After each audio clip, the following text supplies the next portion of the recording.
Well, a great morning again, and the state has traditionally been the primary sector, rather actor in health governance, providing political leadership, priorities, setting and initiating and implementing health interventions. However, from a health financing perspective, there is need and a downward spiral in the government's budgetary allocation to the health sector, and with the sector's budgetary allocation often oscillating between 6% to 9% of the total national budget for the last 5 years. Now, resultantly, this chronic underfinancing has set the stage for the health system characterized by inadequate health facilities, constant drug stockouts, inadequate staff, and poor remuneration of health workers, to mention but a few. Now, the impact of COVID-19 necessitates a more critical reflection on the role of government in health service delivery and what is to be done to build a resilient public health sector, which is the first point of the call for most vulnerable. Joining us for this conversation, we'll be having Ms. Alana Kembabazi, a Right to Health Program Manager and the Initiative for Social and Economic Rights. And then we have Ms. Ruth Sachindi, the Director Monitoring and Inspection at the Uganda Human Rights Commission. And we'll have Ms. Zamina Malole, a member of the Equal Opportunities Commission. Good morning, ladies. Good morning. Now, to start with, let me start with Ms. Ruth Sachindi. So far, have the measures of COVID-19, the way you've seen from the government of Uganda, have they, the way they have been undertaken to contain the pandemic alive, are they a realization of the real health we need as a nation? Well, the measures that have been put in place are critical in avoiding the spread of COVID-19, whether it is transport. When you look at issues or the sensitization that has been taking place, calling for people to wash their hands, sanitize their hands, the law on requiring everyone to wear a mask in every public space, issues of when they have sent out communications with regard to who to call, putting in place national and district COVID task forces. All these measures are critical and very important. And there's been a sense of preparedness within the health sector where they have, well, they looked at how many ventilators we have in the country. For example, Mulago, we have 50. But this is not sufficient. It is good, very good, because we know that students are out of school. We are trying to protect them as much as we can. And because of these measures, there was a delay in the spread of COVID-19. However, if we're going to look at an optimal address of limiting the spread of the pandemic, it has to be holistic. The population itself has to play a critical role in the prevention of the spread. Now, what the President did and what the Ministry of Health did was very commendable. In fact, around the world, we are commended for our initiatives and our measures. Now, the role of the population, when we talk about protecting and promoting human rights, human beings, we as the rights holders, also we have a duty and responsibility. So we have duties and responsibilities. Now, when there was a laxity, the relaxing on the lockdown, that is where we have seen things go haywire. This is where people forgot about the masks. They forgot about washing hands. And when you go to downtown, you'll be shocked at what's happening. Everyone trusts the other. Now, last week I was somewhere deep in Ruchiga, Kabale, and Isinjiro, and we are monitoring the preparedness of the population. Now, it is not only in Kampala, it is in every city and town in Uganda, where people have relaxed, they have forgotten their responsibilities, and because of that, it is not surprising that we are seeing more infections within the communities. Now, when we talked about some of the respondents, one gentleman I found in Isinjiro told me, "You are all covered up, but for us, we can't do this in our community. We are Africans." No, we trust each other. It is you who are coming from Kampala who are all covered up, and we have seen you sanitizing every 30 minutes. It's you that we fear. But we know each other and we trust each other. We are relatives. We've married within the community. We trust each other. In any case, if you use a mask, then it means you are proud or you are saying that I have something, I can infect you with something. So the others, the community members, are shunning away from the masks because it is being perceived as something of pride. Now the question then is, how do we ensure that we change, or the communication, the way we tell the information we tell our communities, how do we ensure that they change the attitudes? Now, we ask them whether they know about wearing masks and they need to wash hands. They said, we know all that. In fact, we have government masks. But no one in the community was using any of these masks. And now we have seen that around the country. Now, government will put in place mechanisms, but the populace, the public, plays a critical role in ensuring that there's a limit in the spread of COVID-19. Now, when we are dealing with COVID-19, we have to look at the health structure, the infrastructure itself that we have had as a country. We as a country have been struggling with health as an issue. The infrastructure, the personnel, the payment of health workers, it has not been sufficient. And now we are bringing in COVID-19, we did not anticipate it. So we have a fragile health system. And COVID-19 has exposed the levels of fragility of the health systems around the world. Even for the countries that we thought were powerful and they had the best health care. In Europe, in America, you have seen the deaths. In South Africa, I have friends there. We are told that the nurses are sick. Now, we have to protect our health care personnel. The nurses are sick, the ambulance guys have run away, or they are sick.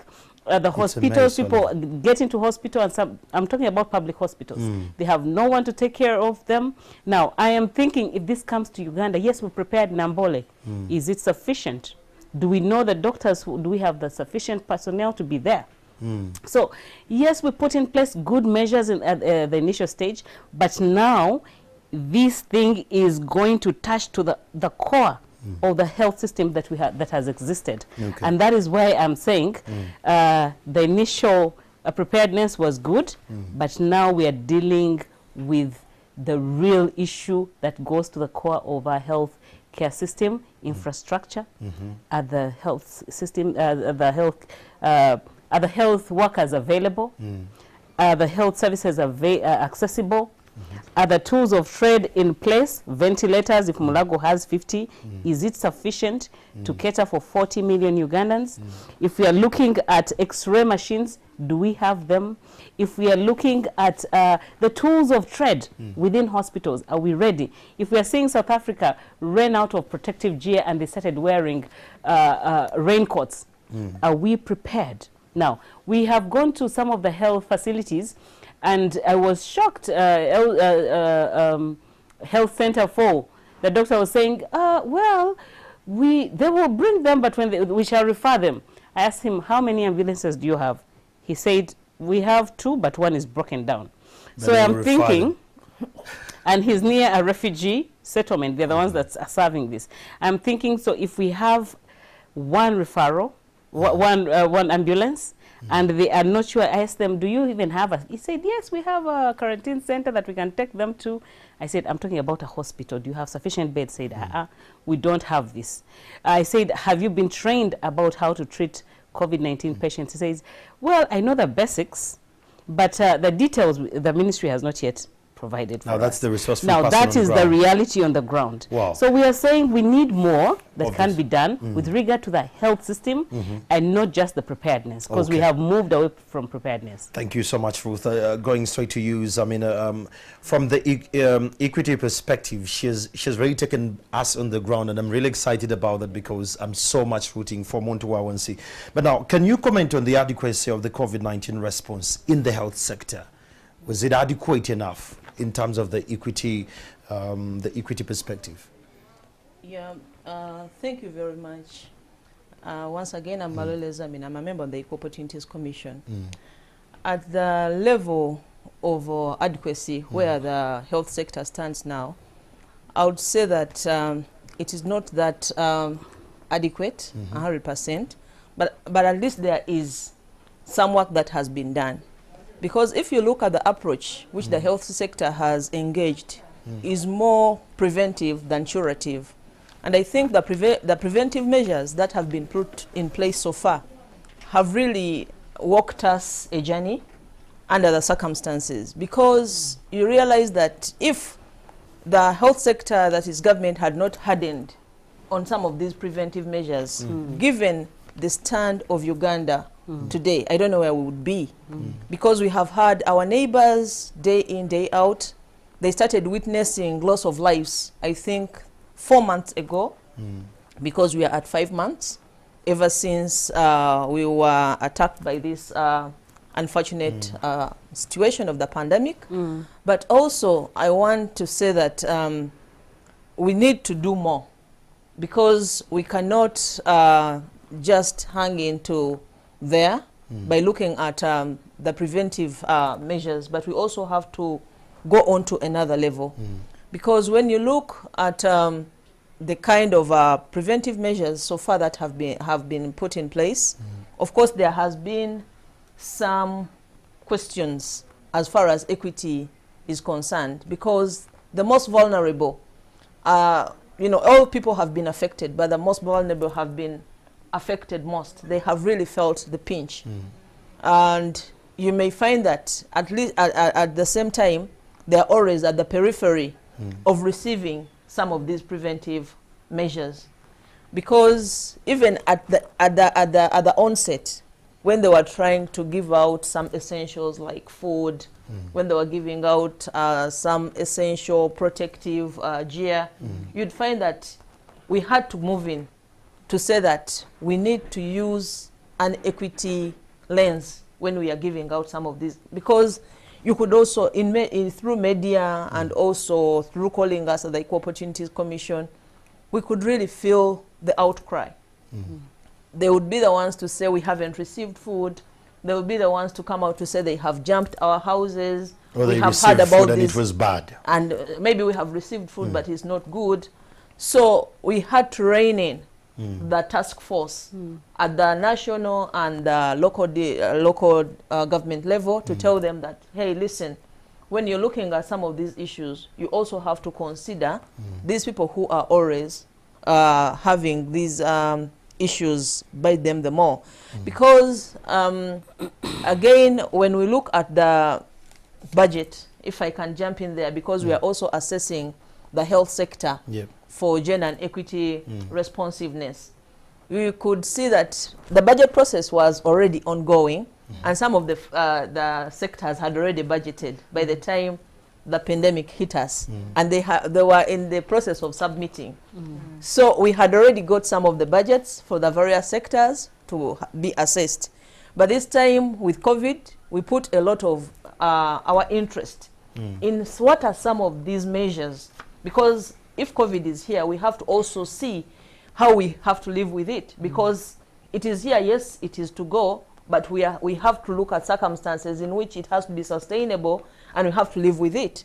So in the future, that is during COVID and beyond, what is it that the health sector has in order for us to be secure, in order for the vulnerable people not to continuously be affected? So we looked at the budget and we said, what is the budget of the sector and what specifically is being put towards some of these? Because we said, along with the curative or with the preventive, we want the curative medical supplies. And we looked at their budget and we saw that it was something like 7.7 billion, which was being put to that. And we also looked at issues like health insurance.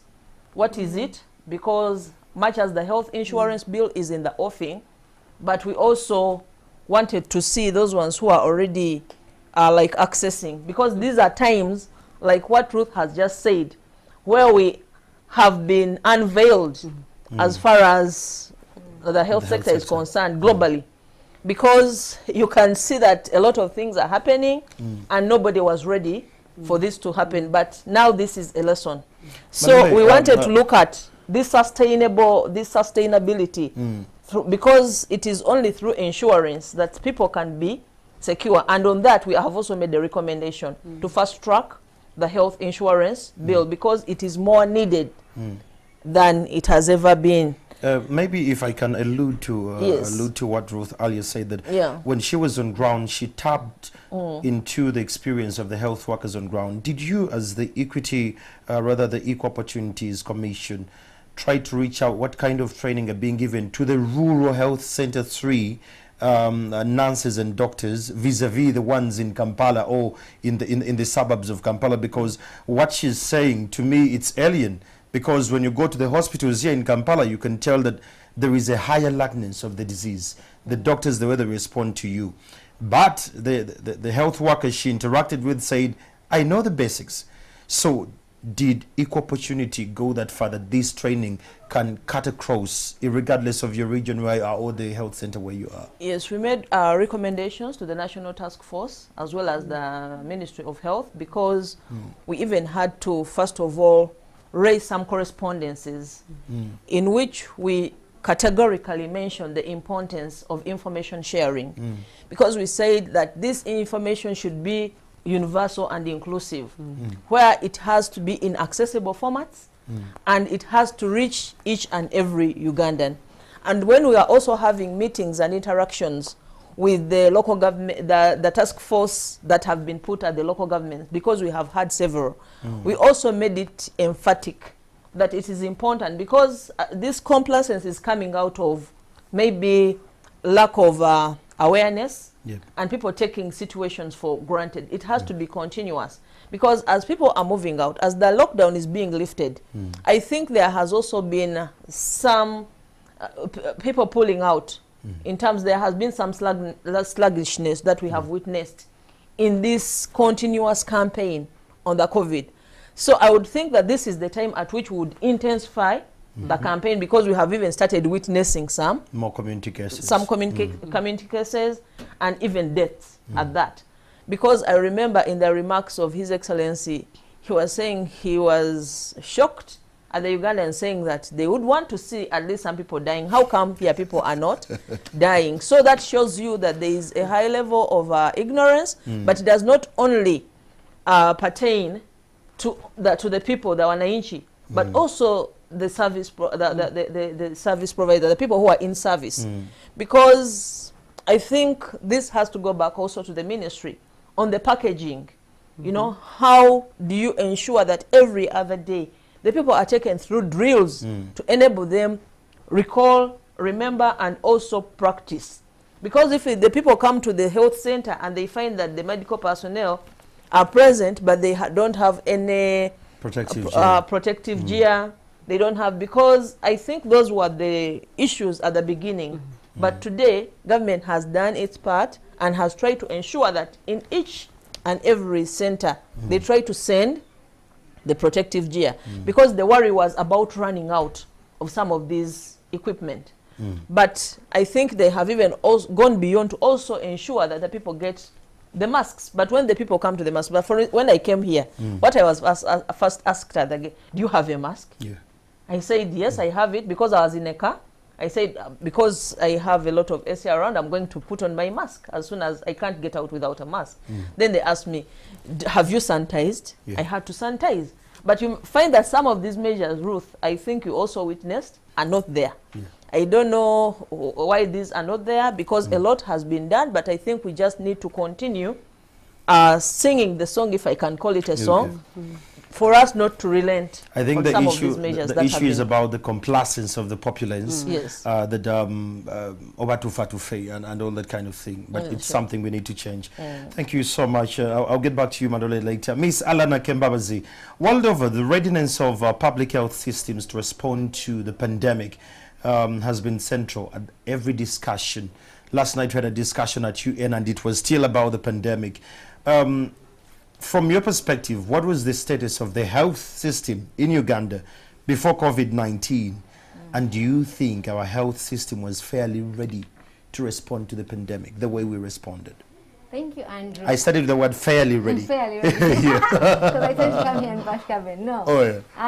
I think that just like Ruth and Zamina have talked about, this sort of exposes gaps because we're dealing with a pandemic which can be mitigated. People can wash hands and use masks, but you can imagine if it was like just a different kind of pandemic. We've seen Ebola, just a different one where which either way, Ugandans I think deserve resilient health systems.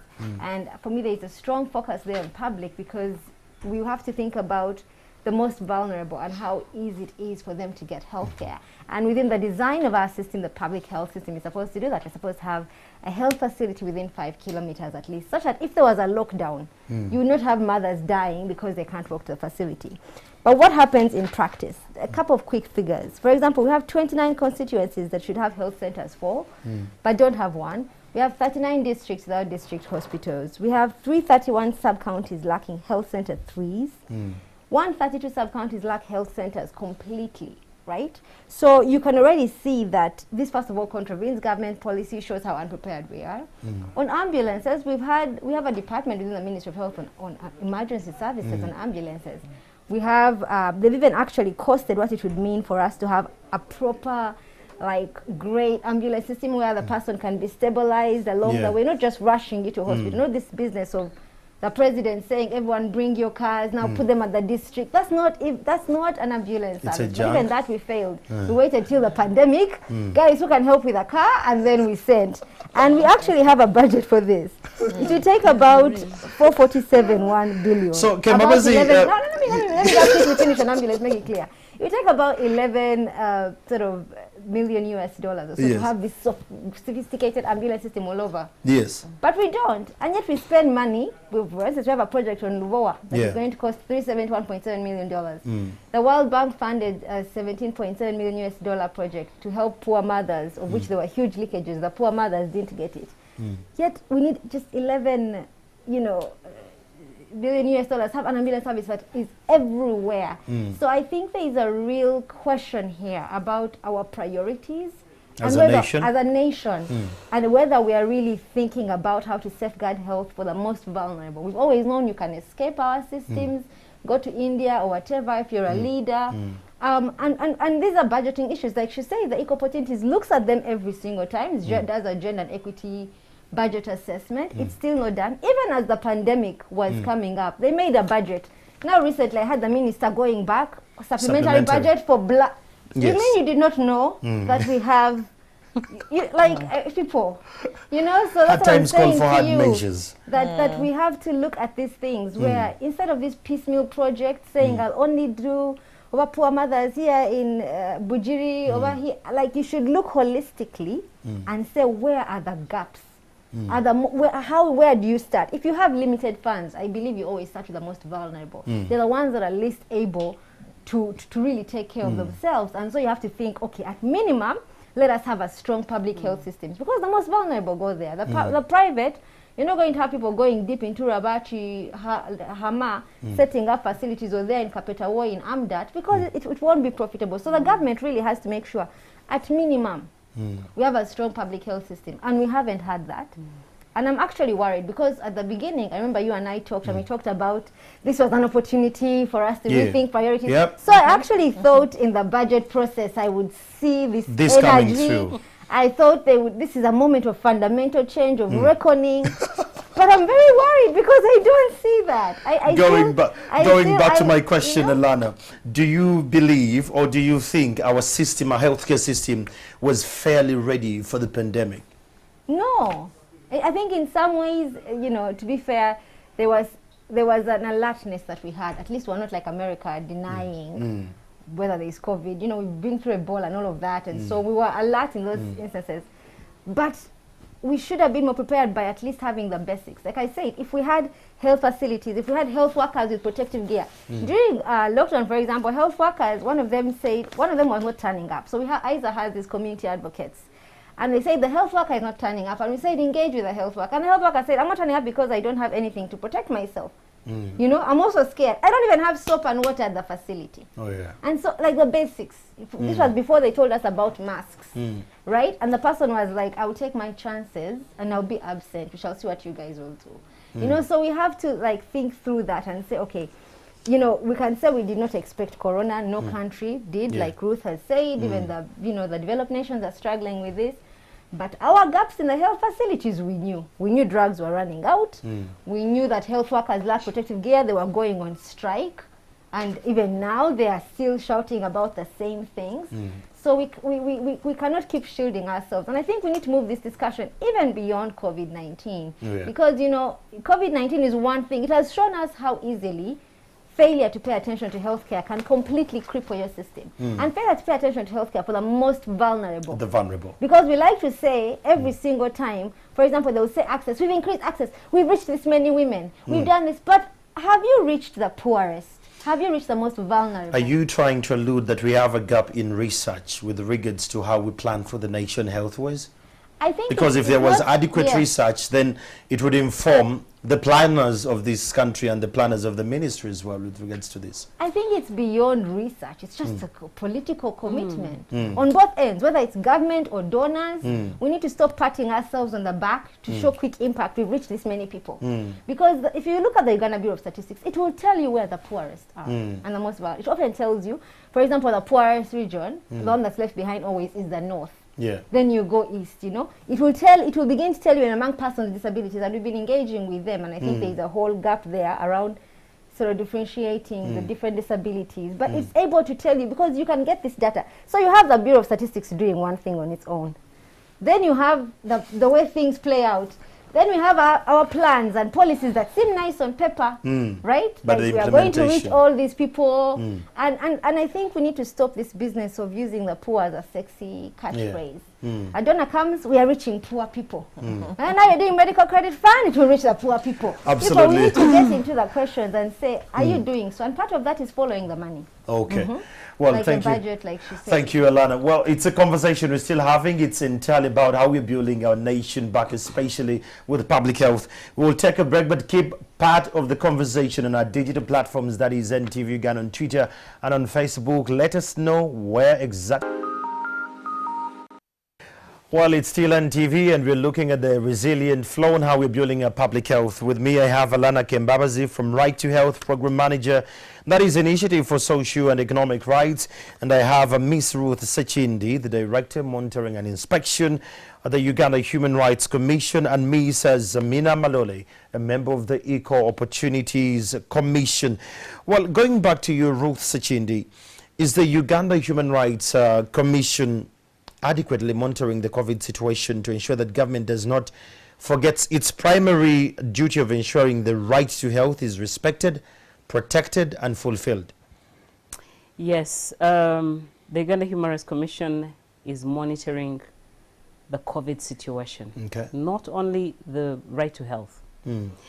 And we have been monitoring education and the impact of COVID-19 on education, looking at the schools, the students or the learners, and then the material that was sent to the learners, how effectively is it being used? We went out to communities to see how students are using this material. Did they receive it? And we have written an advisory to the Ministry of Education just to guide on that. Then we have looked at the electoral process and how COVID-19 is impacting on the electoral process. Looking at you have seen people coming together and I don't know, I don't want to call it demonstrations, or let's say processions, and how it's impacting on COVID-19, because that is a threat. And we have written an advisory to the Speaker of Parliament together with the EC. Now, we are currently writing an advisory on the right to health to the ministry, bringing out all these issues that we are stating. But we are also on the ground monitoring, and we are in touch with the district COVID-19 district task forces, as well as the national task force. But then when we are looking at all these things, particularly the right to health, we go back to the preparedness and the resilience of our health system. How effective is it in view of our previously fragile health systems? Are we adequately prepared? Now, I do not want to downplay in any way the mechanisms that have been put in place. Alana has talked about the ambulances, the cars. Well, that's what we can afford as a country. And I'm glad we are doing this, because we couldn't have sat back and said, okay, we don't have a car, we can't ask the populace to it looks contribute, like a knee-jerk I am reaction. happy with that. But in addition to what has been done, we want government to do more, to sensitize the public on what has to be done. If we need to save lives and have minimum lockdowns here and there, for example, Chikumu and all this, let us do that to save lives, because you can never have another life back. And these things spreads like wildfire. We cannot afford to be complacent. We cannot afford to take things for granted. Now, we also have to take into consideration the information that we send out there. Last time we saw Bad Black, we have seen this young boy for the student, and I think that was commendable. You realize that the Ministry of Health tried to reach different groups, and I think that was commendable. Cultural leaders, let's use someone who is appealing to cultural leaders. For the sex workers, let's use someone who is the sex workers look out to. For the young little kids, let's use, what's his name? A fresh kid. A fresh kid that appeals to the kids. That was commendable. And then things happened. We started seeing videos of patients dancing. Now that people having house parties. Yes, people having house parties, going to club. That was the undoing of the message. Now the government has to track this. Social media is alive. And people really look at it. So the information started saying, we don't have COVID-19. Have you seen the people they are calling patients? They are dancing. But it doesn't mean that everyone who has COVID-19 is on their deathbed. It means that there are people who have it, who move with it. So be safe. Now, the ministry had to come out and do a rebuttal to that video and explain that not everyone who is sick, but that didn't happen. And people, it became deep-rooted in people's brains. And that started undoing everything, every good thing that had been sent out there. We need to have more languages and not use only English, so that our information, we use the human-rights-based approach. It is inclusive and everyone participates. It has to be holistic and it has to be interlinked, because human rights are interdependent. So the right to health has to feed within education. The media has to play a role. Freedom of expression has to be there. We have to look at issues of not only availability, accessibility, how accessible are the health facilities, how acceptable are they? Now, there are communities that are also have religions that do not go to hospital. We should come out and explain to them and see how we can change their attitudes. We need to sensitize and do more sensitization right now. However, we need to prepare as a country. We need to prepare our health systems. Yes, initially we talked about the 50 ventilators in Mulago. How many ventilators do we have in all the other facilities, in the referral hospitals that we have?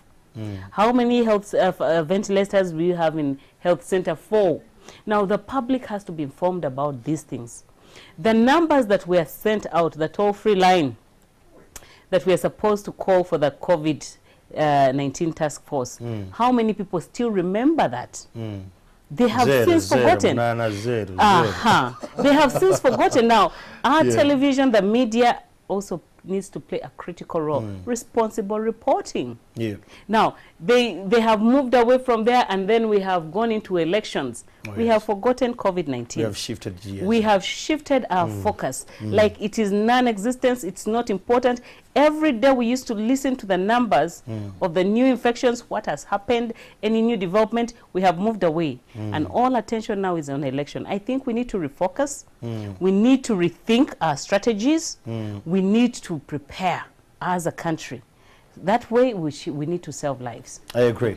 Well, thank you so much, Ruth. Coming back to you, Alana, from a health perspective, would you say government's response has been commendable, and has the health sector been funded adequately to meet this need, even post-COVID or post-lockdown? Like I said, funding is most of the gaps with the health sector are tied to funding. There's some that are tied to still stewardship, and I think that's a different conversation. But funding has been a critical shortfall. We've seen a sector that has never really gone above 9% of the national budget, so it's been 69%.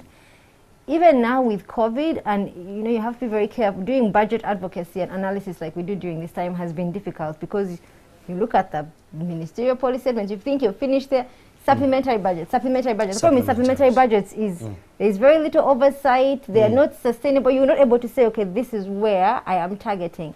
We've consistently seen a number of unfunded priorities. Ambulances and emergency services have been one of the ones that have just been shelved. And as you've seen, that's why we had this very knee-jerk reaction. You know, sort of other issues too around like having sufficient health workers from a financing perspective has been really problematic. We've also seen other issues pertaining to vulnerable groups, you know, for example, you know, simple things like whether we don't have any sign language interpreters in health facilities. So you're wondering how they're able to interface with the health workers. How am I able to tell you I have cough, flu, fever? You're just ignoring a whole group of people. But at the same time, we see a lot of donors coming in, and there's this perception that the health sector is properly funded because donors come in. The challenge is where the money goes, if it goes to piecemeal projects. ISA last week, for example, launched research on a World Bank funded $17.5 million US project that was supposed to be sort of supplementing these gaps and reaching poor women. Except 68%, according to the Office of the Auditor General, of the women who are reached were not the poorest. There was a real leakage there, right? So sometimes when you go as donors and support projects that do this one little thing or this one little thing, it's better to just put the pool of money and look and say where are the unfunded priorities. Like I said, having something for me as shocking as the lack of a proper ambulance referral system and for it to constantly be an unfunded priority is very concerning for us, right? So I think from a financing perspective, we have to think about that. The other thing Zawida did allude to was around national health insurance, which is to say, first of all, there's a consensus that there should be, government needs to put money into the health sector, and it comes from our taxes and from other sources, but it should put money. Number two, if you're going to sort of reduce out-of-pocket costs, do it through national health insurance, but make sure that in any national health insurance scheme, the vulnerable, the poorest are covered, and government must put in money. Right now there was a discussion around it, which kind of stalled when the president, I think, got involved. But it still wasn't clear to us, is government going to put in money to make sure the most vulnerable but you see, are going to be it's covered. only 9 million Ugandans who pay tax, and the rest of the population depends on the 9 million. So how do we arrive to that? I think that there are a couple of things. I think the fact that it's 9 million Ugandans who pay tax is already a shortfall of government. Means they're doing a very poor job in collecting that taxes. But not just that, in curbing illicit financial flows. ISA will be releasing other things later on, but illicit financial flows is an area where you could really get money. And we have a whole system where we have refused to even track the total number of illicit financial flows. Yes, refused, because they track one little thing here, they track this low-level corruption, but they're not tracking the money that escapes the country, really, in taxation. But two, like I say to you, I think we need to stop saying that the health sector would only be funded by these 9 million Ugandans' taxes. Because government gets a lot of loans, it gets a lot of grants. I gave you an example of a project, which, yes, it came to government, but it's not you don't count it in your pocket. That's the problem, because the project funds this bit.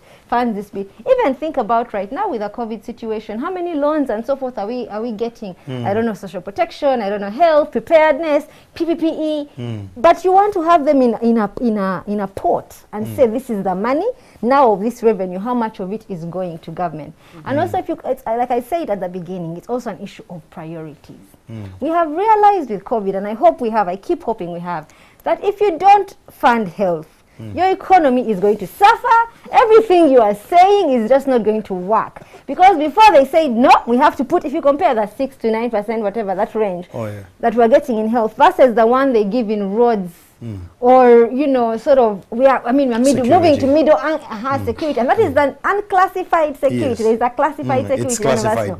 So when you compare those, you realize again it's an issue of priorities. And it's now that we are realizing, wait, you know, national health insurance, people who are against this were saying it will make it too expensive for the employers or whatever. Well, now, if we actually all had to pay for our COVID treatment like other countries have done, we would be properly devastated, right? But the third thing is, if you're saying we have less money, let us focus on the thing that will deliver for the poorest, the public health system. Because right now you're saying you have less money, but you're coming up with a proposal for a medical credit fund where you want to put in some money of government that will go to private facilities with no assurance of how they will make sure they deliver healthcare for the poor. There's an issue of priorities. If you have Luvoa and you're saying you're going to do that, you know, or this other project which we released last week, but government put in $3 million US as well in that pocket, why not get that money?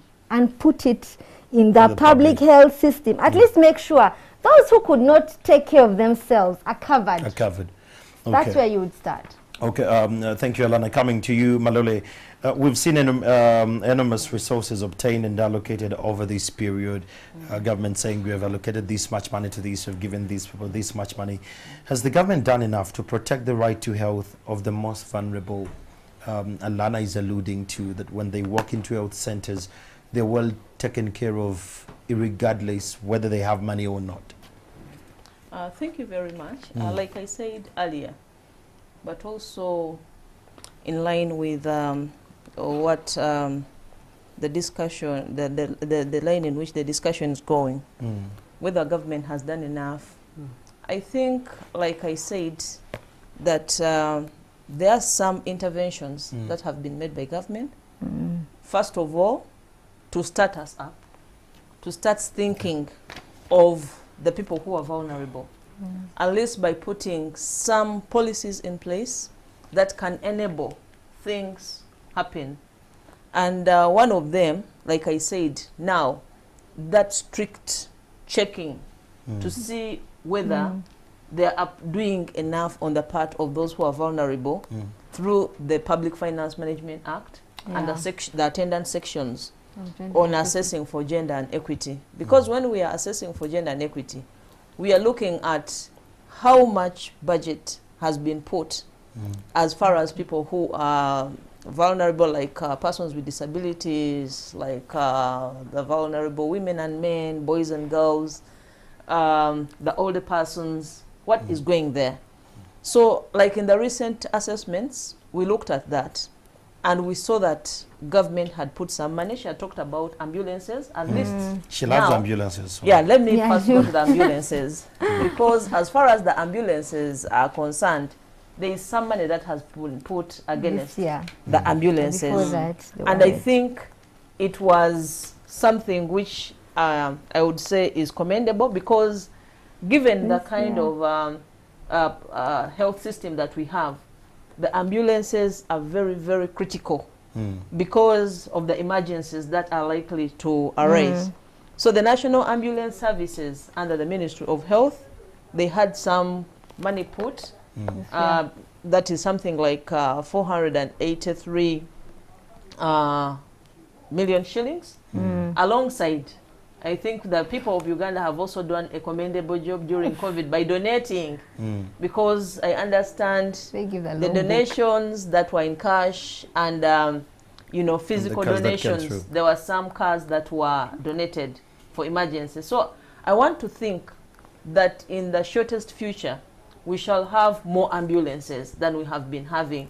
And us and the Human Rights Commission will go back again to assess and see whether these ambulances really reached those ones who should get them. The president, when he was addressing the nation, he said he wanted a fleet of 350 ambulances. Cars that are at the district, at the health centers, that they're ready to react to any emergency that comes through. Do we have these on ground? Are they already there? They haven't yet reached in those numbers. Then the other thing. But can I just chime in on ambulances? Because you're even talking about cars. I am talking about Sigulu, Rabachi, Sai, where there are no water ambulances. I want to share with you the good news, Alana. But you're going to last week, MV. that MV has been, but I think allow her to submit. Yes, because you remember when we went to Rabachi with you people, we went there and witnessed a very terrible situation in terms of access to social services. Because we also advocated, and we even had these people come to the Equal Opportunities Commission to tell us what is happening. Because after looking at their plans, we had seen that they had budgeted, because these are things sometimes that they could budget, but then they are not given priority. They put them under unfunded priorities. But I think together we managed to advocate, and now they have the biggest MV, which is going to go there, MV Sigulu, which was, I think they started even advertising it before it had started working, way back 2019. But this time around, it was launched and it's going to start working. But We then hope the it works.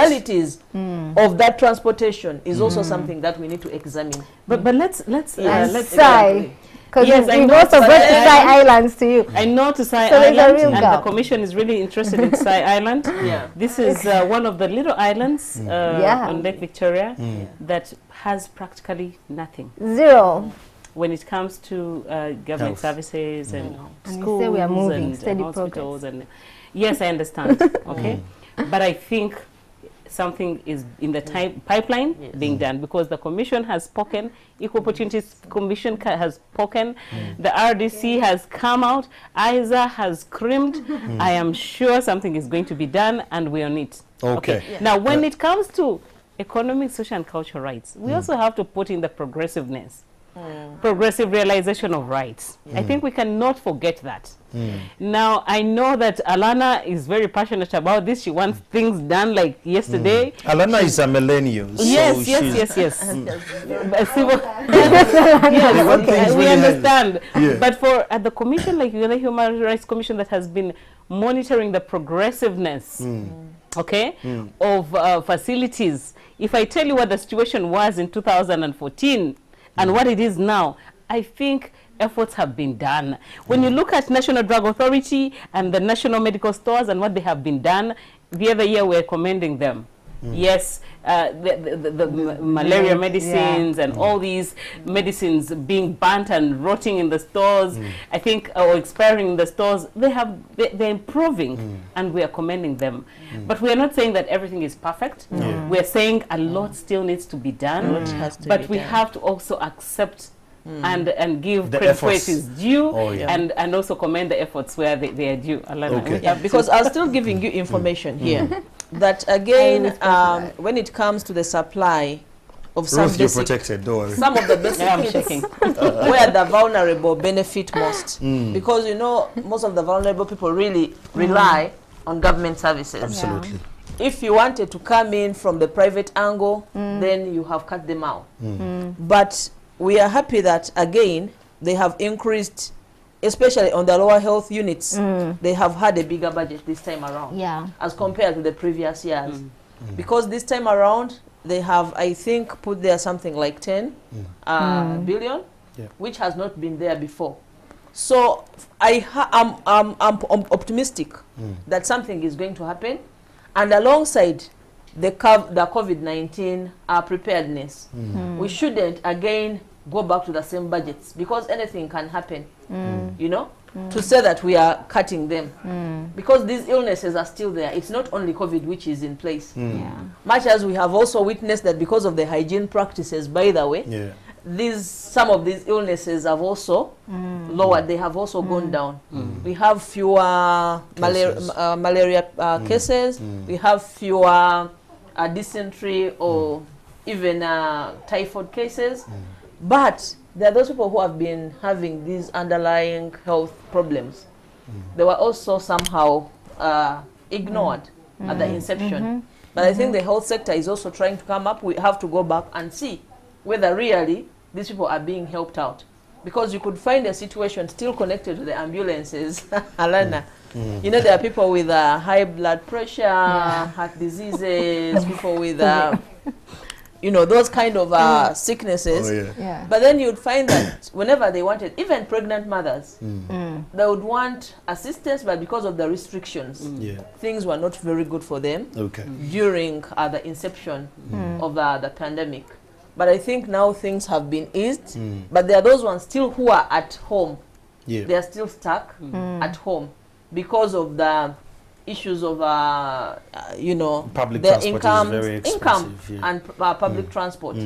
So they still need that kind of assistance.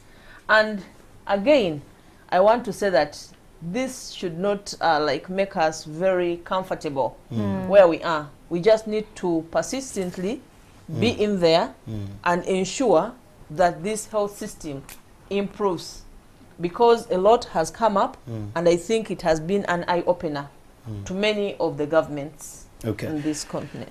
Thank you so much. That is Zamina Malole. We're still having a conversation revealing a robust and resilient public health system or for our nation.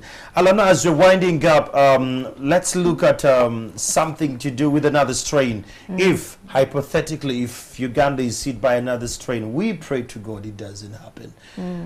How ready is our government ready to invest more in that? Or do you believe that now our health sector has been well equipped with skills and basics and trainings to hold up another strain in case it comes, even the populace? Yeah, I think that you're optimistic that I'll have a positive view. I don't, unfortunately.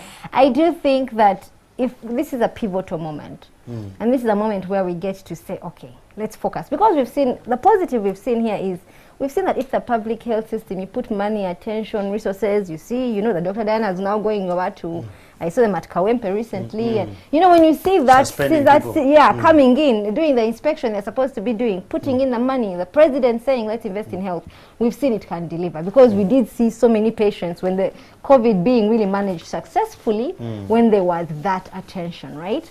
And so I think it's important that this is, like Zamina said, taken as a lesson. We really focus. We shouldn't have to wait again to have a discussion. You heard us shouting about Sai, Sigulu Islands, you know, there's Amudat which didn't have water. Some of you haven't gone there in the facilities and all of that. And so we shouldn't have to wait for this situation where we ignore our public health facilities to get to this point. And money has come up, and Ruth talked about progressive realization. But from socio-economic rights, also from a rights-based perspective, despite that, you're supposed to dedicate maximum available resources. So you have to scrutinize and say, where can I get to make sure the maximum is put, right? And we need to think about that very carefully. I'm imploring government to really get serious about financing the health sector. We cannot continue to see these disparities in financing, and making sure that financing will go down the most vulnerable. You know, you can finance and most of the money goes in administrative costs. Right? And same thing for donors as well. Work with government and actually finance the health sector for the most vulnerable. Don't put it in administrative costs. Don't bring third-party providers where they're going to implement this project and they take a chunk of the money. Let the money actually go down, trickle down to those on the ground. Put that, you know where the gaps are. Our policy, our every year, the Ministry of Health has its annual sector performance report, and even government does its review as a whole, the gap. They know where the gaps are. So I don't have to even tell them. The fact that it should not be a surprise to them that they, not like Sai, in their records, Sai, you look, there is almost nothing. You know, when you go to Sigulu, nothing. Alana, you're alluding like totally there is nothing being done. No, I need you to go to Sai, for example, Sai Islands, right? I have been we actually filed a complaint there. Yes. There is nothing. You know, at some point it breaks your heart when you hear people saying, I just prayed. People tell you the things they do. I got aloe vera, I mixed a concoction, they vomited. When they stop vomiting, they are better, and then I pray through the night. We deserve better. We truly deserve better. So I hope they focus on financing a resilient public health system. Thank you, Alana. Winding up, Ms. Ruth Asechindi, we've had instances where pregnant women have lost babies largely due to lack of an effective ambulance system, and patients being detained at health facilities because of the inability to pay. There was one where Alana was drumming a lot online, the one in Zambia Hospital. I'm sure you saw that. What redress mechanisms are available for victims of violations such as these, from where you stand? Okay, we are talking about women who, you know, some of them gave birth because there was no ambulance services. But before I even get that, when we're talking about a resilient health service system, it has to be holistic. We have to talk about the transportation, adequate transportation, the availability of the infrastructure, the accessibility of the medicine. Is the medicine, yes, we could have fancy hospitals and health centers. Is the medication there? Is it affordable in the event that the persons have to buy it? Is it affordable? And one of the challenges in Uganda, if you ever fall sick, be very afraid. Be very, very afraid. When you're in Uganda? Because accessing the right healthcare system in Uganda has still remained a challenge. Now, the Commission has invested a lot in monitoring the health system in Uganda.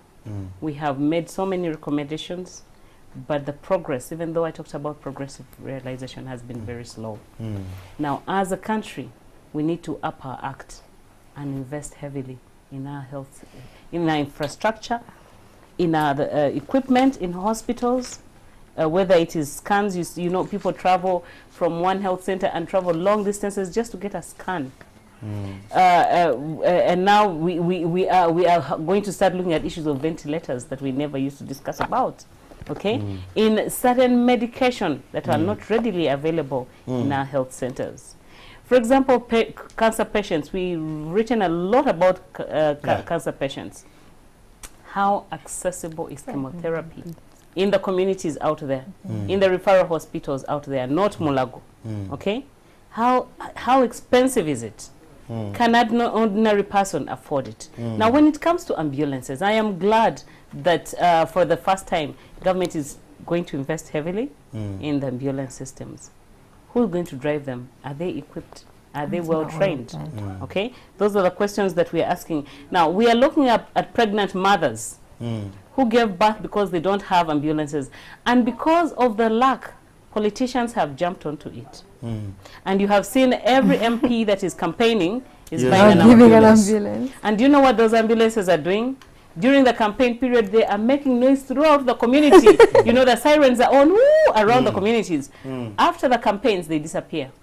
And the people are told, you buy fuel, and then we take you to hospital. When they get there, they say, how much is fuel? 50,000. Hey, and then you have to also bring 20,000 for the driver. And then they say, but I can put this person on the border and I get them to hospital at 5,000. So actually the ambulances are not hopeless. Okay, so then are they useful? So then the people, politicians have realized a need and a gap, and they exploited them. And as the primary duty bearer, the state, I'm calling upon Ministry of Health to look at the issue of the health services holistically, not only pregnant women. And that's the questions you've asked. But I am going around it because it shouldn't be only about pregnant women. It could be you. It's the entire system. Okay, it's the entire system, and we have to address it holistically. Not only about child mortality, it is very important. Maternal mortality, it is very important. Or HIV/AIDS. Let us look at it holistically, because every life matters. Whether it is for pregnant women, I know the vulnerable persons need priority. But if we have a holistic health system, then that works for everyone, then we can even work better for persons, vulnerable persons, so that we have a more resilient health system in our country.